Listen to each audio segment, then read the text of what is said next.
Que la paz de Dios, que sobrepasa todo entendimiento, esté guardando en nuestros corazones y nuestros pensamientos en Cristo Jesús, Señor nuestro. Su hermana y amiga, Jocelyn Rivera, desde este su espacio, Liderazgo Punto Clave. Antes que nada, agradecerle profundamente a cada una de las personas que se han conectado para poder escuchar la reflexión que tenemos, que hemos preparado para ustedes en el día de hoy.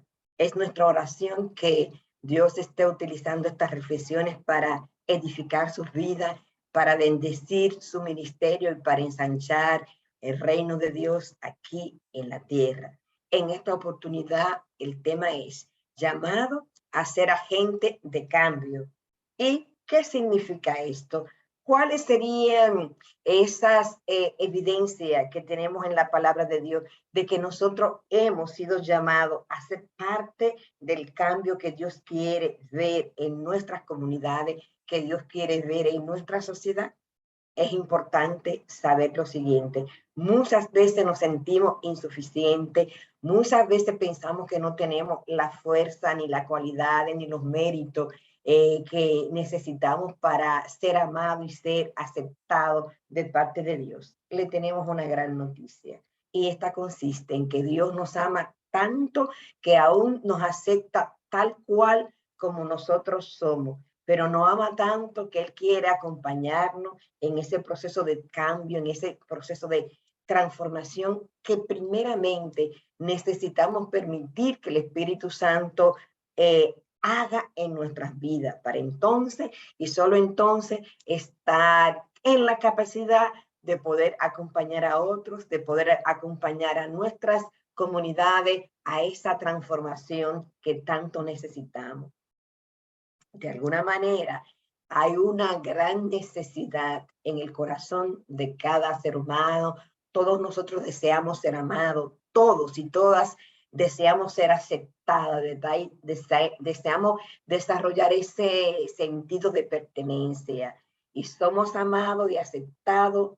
Es importante que lo sepamos, no debido a nuestras buenas obras o a nuestras oraciones piadosas.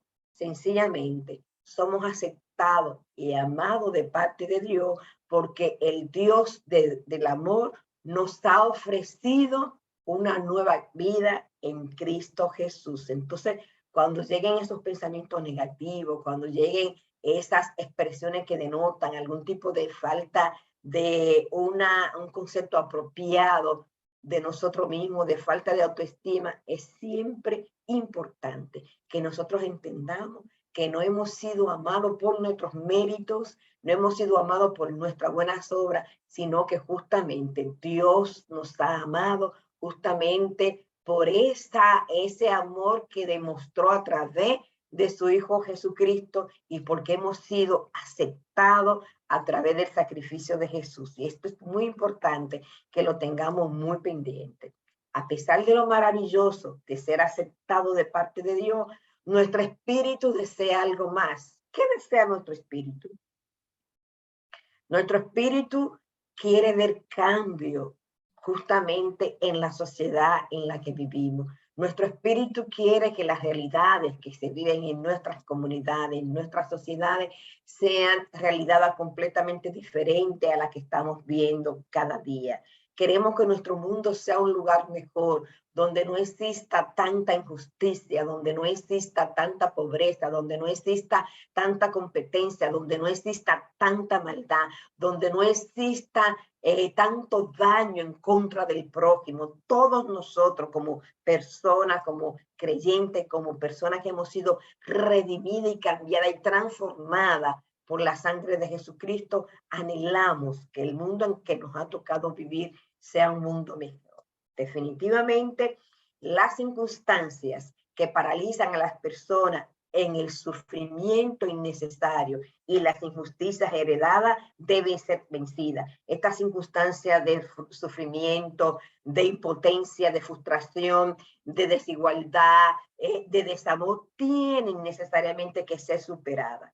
Nosotros como cristianos, como líderes cristianos, deseamos transformación, deseamos un cambio profundo y duradero para nosotros, pero no solamente para nosotros, sino también para las demás personas que nos rodean. Hay una pregunta importante y en este momento yo le invito a que hagan un alto y piensen por un momento en esas comunidades de su país, en esas comunidades de su barrio, de su entorno, de su provincia, donde usted anhela ver una transformación, donde usted anhela ver un cambio, donde usted anhela que tal vez ya los niños y niñas no estén viviendo porque son buzos en los vertederos de basura, donde usted anhela que no haya tanta delincuencia, que no haya tanta droga, que no haya tanto microtráfico de droga. Vamos a pensar en esa comunidad que usted conoce, que está cerca de usted, o puede que esté lejos, pero que usted sabe que es una comunidad donde se cultiva la delincuencia, la adicción, los vicios. Piense y mantenga en su mente a lo largo de la parte que continúa el nombre de esa comunidad. Y justamente la gran noticia para nosotros es que Dios no está contento con dejar que el mundo siga en este estado de confusión y de sufrimiento. Dios no está contento con lo que está pasando en esa comunidad. Desde las primeras expresiones de pecado, nosotros vemos que Dios ha estado buscando continuamente el cambio transformador de la vida de las personas que están envueltas en pecado, que están envueltas en delito, que están envueltas en corrupción. Dios no es indiferente al pecado y Dios quiere cambiar esa realidad. Y una noticia importante es que la visión de Dios sobre el cambio, señores, por una u otra razón que tal vez no conocemos, nos incluye a cada uno de nosotros. Dios está sumamente interesado en que nosotros seamos parte de ese cambio, que nosotros seamos parte de esa transformación. En medio del caos, en medio de las dificultades, del pecado, de la delincuencia, de la corrupción, de la maldad que existe en nuestro mundo, que existe en nuestras comunidades, señores, la visión de Dios sobre el cambio nos incluye a nosotros.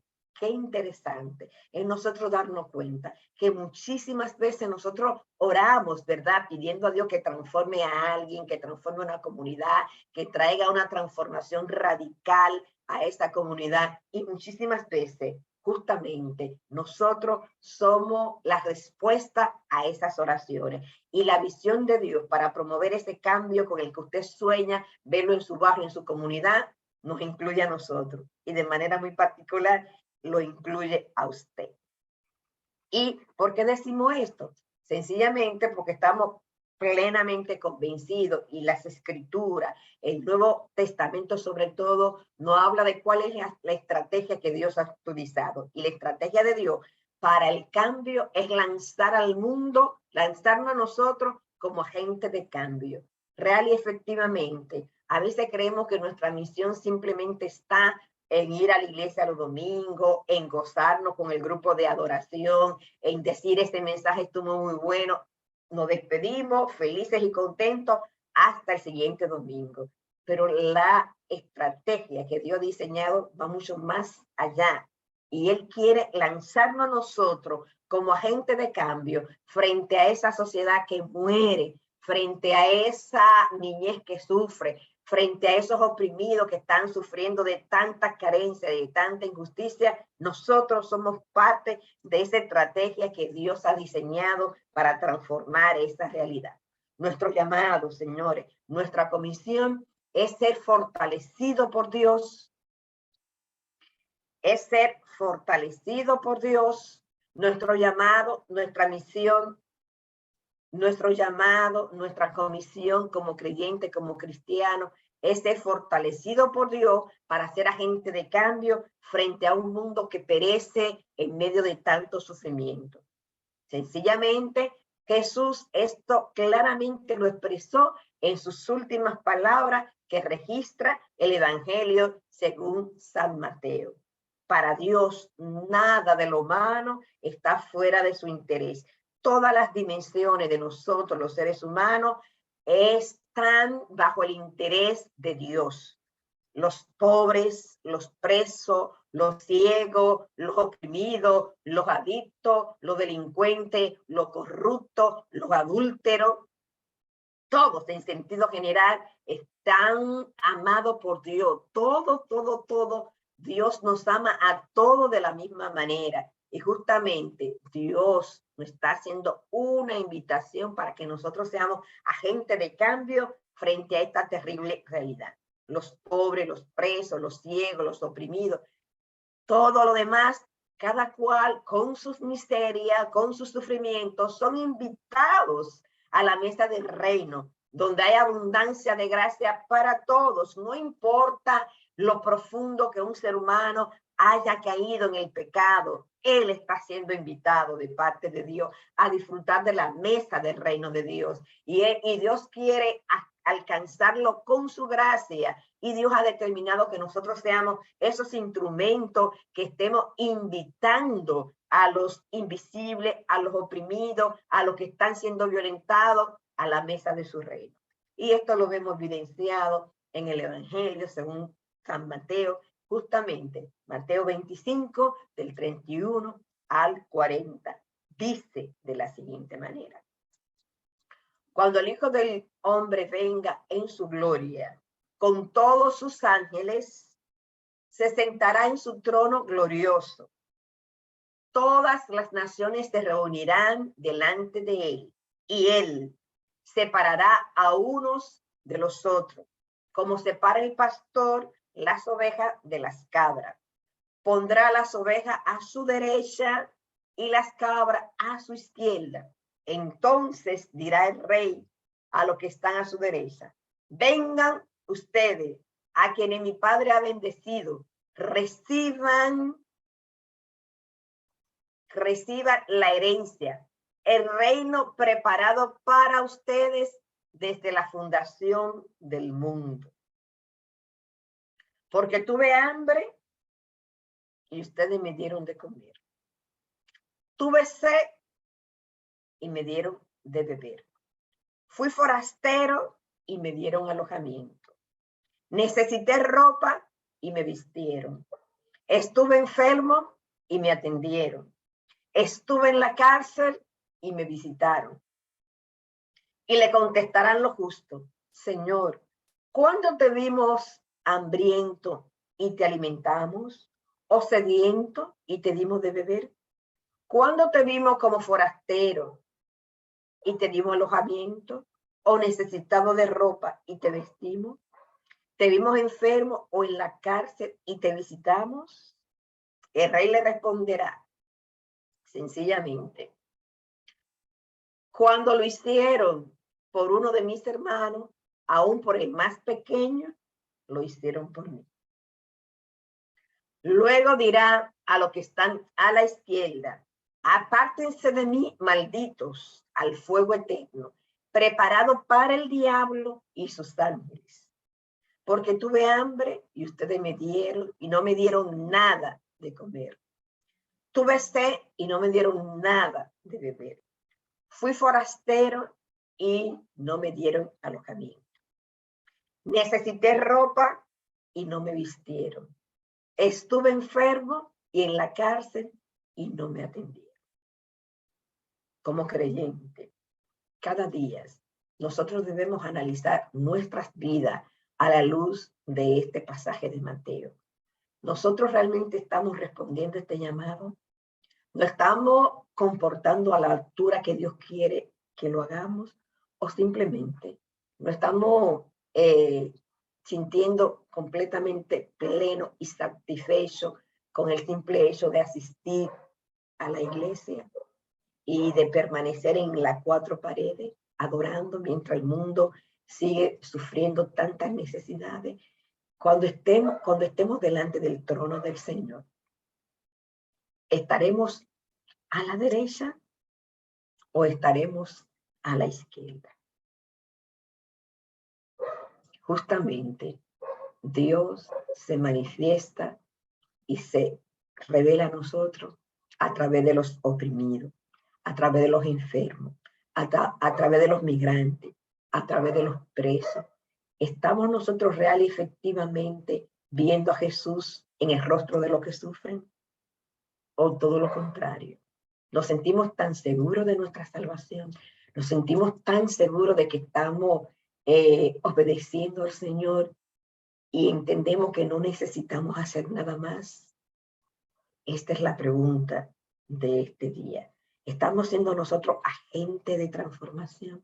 Si volviéramos a leer este pasaje de Mateo y tuviéramos que sacar las palabras más relevantes de este pasaje, ahí vemos que se habla de ropa, se habla de sed, se habla de hambriento, de atención, de comer, de cárcel, de alojamiento, forastero, entiéndase migrante, y en República Dominicana de manera más concreta, entiéndase haitiano, entiéndase venezolano.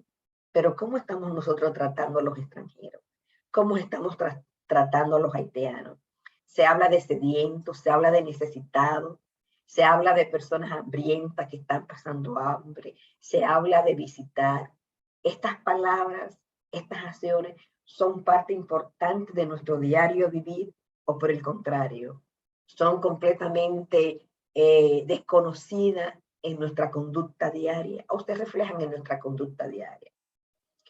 Se habla de cuánto, se habla de tiempo, se habla de ver, estamos nosotros viendo a los que están sufriendo o nos estamos relacionando con ellos de manera completamente indiferente, de manera tal que son invisibles a nuestras miradas. Estamos visitando nosotros, qué estamos haciendo por los encarcelados, qué estamos haciendo por los enfermos, qué estamos haciendo por los que no tienen ropa, qué estamos haciendo por los forasteros, qué estamos haciendo por los sedientos. ¿Cómo estamos siendo agentes de cambio para estas personas? Jesús modeló la manera en que nosotros podemos establecer el reino aquí y ahora. Si decimos que amamos a Jesús, si decimos que amamos a Cristo, entonces una de las mejores maneras en que podemos demostrarlo sencillamente es amando a nuestro prójimo. ¿Y cómo podemos amar a nuestro prójimo?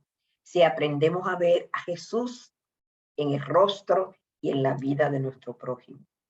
Los seguidores de Jesús debemos buscar constantemente a aquellos olvidados por la sociedad, a los que están envueltos en adicciones, a los que están envueltos en pandillas, a los que están envueltos en tantísimas cosas que de alguna manera nosotros sabemos. Necesitamos nosotros los creyentes darle un trato diferente, señores, al trato que le dan nuestra sociedad.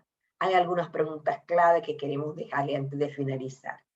La primera dice, al leer Mateo 25, ¿qué es lo que más le sorprende? ¿Qué le sorprende? ¿Cuál será el criterio, señores, que Jesús ha establecido en estos pasajes y que Jesús va a utilizar a la hora de que estemos frente a su gran trono? El criterio, señores, es el amor. No seremos medidos por la cantidad de veces que fuimos a la iglesia, y que se sepa, no estoy en contra de ir a la iglesia. Yo misma voy a mi iglesia. Lo que yo estoy diciendo que no es suficiente, lo que yo estoy diciendo que no es suficiente solamente sentirnos satisfechos con asistir a la iglesia. Lo que yo estoy diciendo es que el criterio que Dios va a utilizar, que Jesús va a utilizar para determinar si merecemos ir a la derecha o ir a la izquierda, sencillamente es el amor. ¿Cuánto amamos al prójimo? ¿Cuánto amamos al que está en una condición difícil? Al que no has tenido las mismas oportunidades que yo. ¿Cuánto amamos a esa persona por la que Jesús dio su vida? La primera pregunta, ¿qué es lo que más le sorprende a usted de Mateo 25? La segunda, ¿quiénes son los más pequeños en su comunidad inmediata, aquí donde yo vivo? En el barrio donde tengo mi iglesia, en el barrio donde viven los hermanos, ¿quiénes son los más pequeños? ¿Quiénes son los más vulnerables? ¿Quiénes son los que más necesitan atención? ¿Quiénes son los que necesitan ser guiados, protegidos, mentoreados? Son las niñas, los niños, son las embarazadas, las adolescentes embarazadas, son los niños adolescentes, los adolescentes que han dejado la escuela y ni trabajan, que ni estudian ni trabajan, son las madres solteras, son los padres que están criando solos, son los migrantes. ¿Quiénes son los pequeños de su comunidad que necesitan ser acompañados? ¿Quiénes? Esa respuesta solamente la tiene usted. La última pregunta. ¿Qué acciones puedes llevar a cabo para experimentar a Cristo a través del servicio a esta persona? ¿Qué podemos hacer como líder cristiano? ¿Qué podemos hacer como cristianos? ¿Cuáles acciones necesitamos llevar a cabo para servirle a esas personas, a esos más pequeñitos de su comunidad? ¿Cuáles son las acciones que necesitamos hacer continuamente para ser agentes de cambio en sus vidas? Es una pregunta importante. Y justamente después de esta breve reflexión, a propósito de llamado a ser agente de cambio, utilizando este pasaje tan conocido de nosotros que encontramos en el Evangelio San Mateo, capítulo 25. Después de usted escuchar este contenido, ¿cuáles son esas acciones? ¿Cuáles son esos pasos con los que usted se está comprometiendo a partir de ahora para acompañar a los más pequeños de su comunidad? A veces la gente decimos, no, que por causa de haberse multiplicado la maldad, el amor de muchos se enfriará. La respuesta es siempre la misma. Esa es la parte A del versículo. La parte B, que casi no la sabemos, que por lo menos no la mencionamos hoy, pero el pero echa al suelo lo anterior, ¿verdad? Pero el que persevera hasta el fin, ese será salvo. Entonces vamos a olvidarnos de que a veces decimos, no, que no se lo merece, no, que me va a engañar, no, que está pidiendo para esto, para... No. Vamos a pedirle al Espíritu Santo que nos dé el discernimiento y el amor necesario para identificarnos con lo que sufre. Vamos a pedirle al Señor que nos ayude a dar los pasos necesarios para empezar a ver esos pequeños de nuestras comunidades. A veces quisiéramos cambiar el mundo entero y quisiéramos hacer tantas cosas y a veces decimos, bueno, es que las necesidades son ilimitadas y mis recursos son limitados. A quienes podamos, vamos a ayudarlos. A veces no tenemos que ir demasiado lejos, a veces es un vecino que está al lado de nosotros, a veces es una madre soltera que está criando sola, a veces es un enfermo que está postrado cerca de nuestras casas. Hay tantas situaciones, Señor. Entonces, vamos a ser agentes de cambio, aunque sea para la vida de una sola persona. Y así poco a poco, dentro de sus probabilidades, dentro de sus posibilidades, vamos a estar acompañando al que sufre con una llamada, con una visita. La vecina tiene a su hijo preso y lo va a ver toda la semana. Tal vez usted no pueda ir a la cárcel, pero le pueda pagar el pasaje un día para que ella vaya. Le pueda hacer una pequeña compra para que se la lleve a su hijo, que tal vez sí está preso de manera justa, pero usted no es juez. El rol de usted no es ser juez. El rol de usted es ser agente de cambio. No vamos a condenar, vamos a amar. Y que la paz de Dios, que sobrepasa todo entendimiento, esté guardando nuestros corazones y nuestros pensamientos en Cristo Jesús. Es mi deseo y es mi oración en este momento, en esta preciosa mañana, desde la República Dominicana, que usted esté pensando en los pequeñitos de su comunidad, en los pequeñitos de su congregación, en los pequeñitos de su barrio, en aquellas personas que están justamente en situaciones altamente vulnerables, que no tienen que comer, que no tienen empleo, que no pueden mandar a sus hijos a la escuela, que no pueden comprar los útiles escolares para que sus hijos vayan a la escuela. Yo no sé cuál es la situación que está sufriendo ese pequeñito de su iglesia, ese pequeñito de su comunidad, pero Dios le ha suplido a usted. Y recuerden lo que pasó. El milagro de la multiplicación de los panes y peces. No tenemos que tener mucho, no tenemos que tener mucho. Lo único que necesitamos es tener la disposición de lo poco que tengamos, ponerlo al servicio de Dios y al servicio de lo necesitado. Que Dios, le garantizo que así será, se encargará de hacer el milagro de la multiplicación. Dios me le bendiga muchísimo y ojalá que estemos conscientes que Dios nos ha llamado a ser agente de cambio en el lugar donde Él nos ha colocado. Con lo poco que tenemos, con lo mucho que tenemos, tal vez no tenemos recursos económicos, pero tenemos tiempo, podemos hacer una llamada, podemos enviar un mensaje, podemos hacer una visita, podemos contribuir con un pasaje para que una mamá vaya a ver a su hijo que está preso. Hay tantas cosas, podemos patrocinar la entrada a la escuela de un niño o una niña que usted sepa que no tiene la posibilidad de. Seamos agentes de cambio y seamos la respuesta a nuestras propias oraciones. Y finalmente digo que Dios nos ayude a ser agentes de cambio donde quiera que vayamos y que permita que cada uno de nosotros continúe trabajando para ser agente de cambio en nuestras comunidades empobrecidas. Muchísimas gracias por el tremendo favor de su atención y que la paz de Dios llene su vida. Si este contenido ha edificado su vida, le rogamos que por favor lo esté compartiendo con sus diferentes contactos. Y si todavía no se ha registrado en su canal, le pedimos que lo esté haciendo. Su canal, Liderazgo.clave, Jocelyn Rivera. Muchísimas gracias y nos vemos próximamente con una nueva entrega de estas reflexiones bíblicas. Gracias por el favor de su atención. Dios le bendiga.